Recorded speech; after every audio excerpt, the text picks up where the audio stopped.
Hello everyone. Today we are going to learn how to solve a rational equations. But first, let's define rational equations. What is a rational equation? A rational equation is an equation that contains at least one rational expression, which is a fraction where the numerator and denominator are polynomials. This is an example of a polynomial equation. The numerator and denominator are both polynomial. But before we start solving rational equations, let's go back to your previous lesson on operations with fractions. Remember, rational equations are equations that contain fractions with variables in the denominator. To solve them, we'll need the same skills we use when adding, subtracting, multiplying, and dividing fractions. Let's solve this fraction. Let's start solving addition. 3/4 plus 2/7. Para ma-solve natin siya, gagamit tayo ng cross-multiply.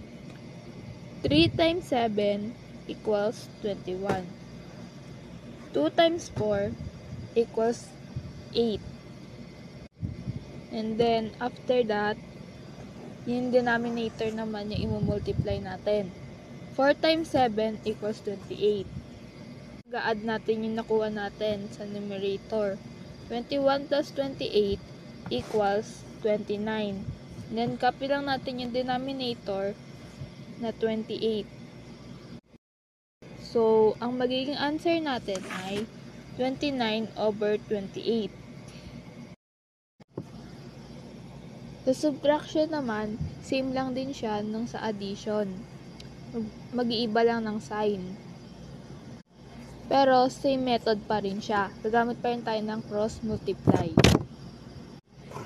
3 times 7 equals 21.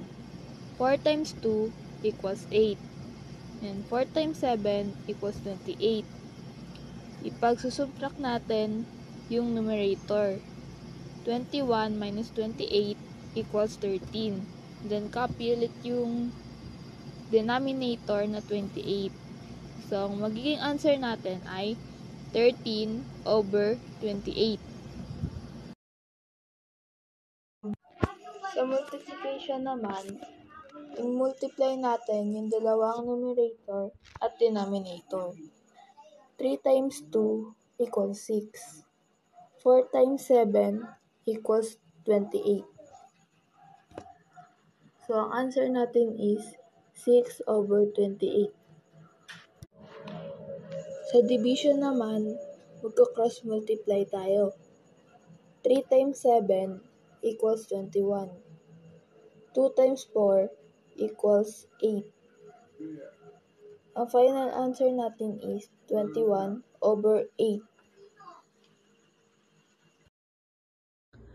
Now, let's move to our lesson. To solve our rational equations, we need to identify the steps in solving rational equation. Number 1. Eliminate rational expressions in the equation by multiplying both sides of the equation by the LCD. 2. Solve the equation. 3. Check your solution. Now, let's start with an easy example. For example number 1, let's solve this rational equation. X/5 plus 1/4 equals X/2. Para ma-solve natin to, kailangan natin i-eliminate lahat ng rational equation by multiplying both sides by the LCD. So, first step natin, hanapin natin yung LCD ng denominator. Ang LCD natin ay 20. Then, after natin mahanap yung LCD, i-multiply natin siya on both sides. 20 times x equals 20x. 20 times 1 equals 20. 20 times x equals 20x. Dahil na-multiply na natin siya, substitute na natin siya. So, magiging 20x over 5 plus 20 over 4 equals 20x over 2 yung equation natin. After nyan, i-divide naman natin. 20x divided by 5 equals 4x. 20 divided by 4 equals 5. 20x divided by 2 equals 10x.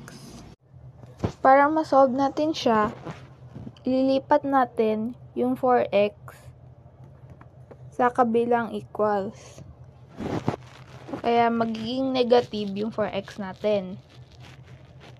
Ngayon, ipagmaminus naman natin yung 10x and negative 4x.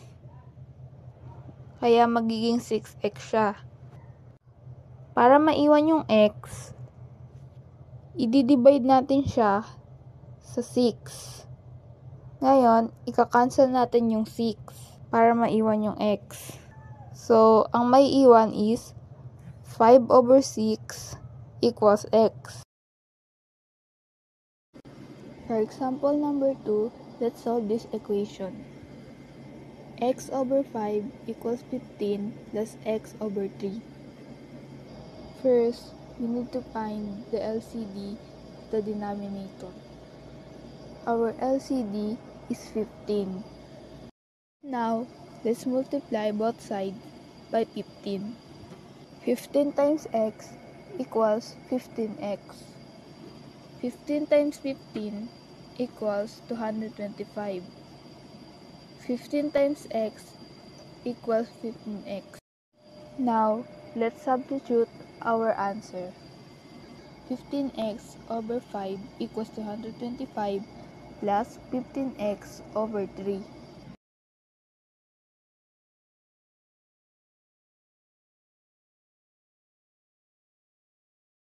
After that, i-divide natin yung equation natin sa negative 2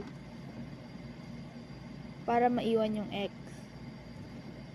So, we need to cancel negative 2. So, may iwan sa ating answer is x equals negative 225 over 2. So, yun. Punta tayo sa next slide. May makikita tayo dito na isang problem. Try natin sagutin siya kung may mga natutunan tayo sa mga examples na binigay natin. So, yun. Sana magawa natin and yun. Good luck! And that's for all today, guys. We hope you learned about solving rational equations. And thank you for listening and watching.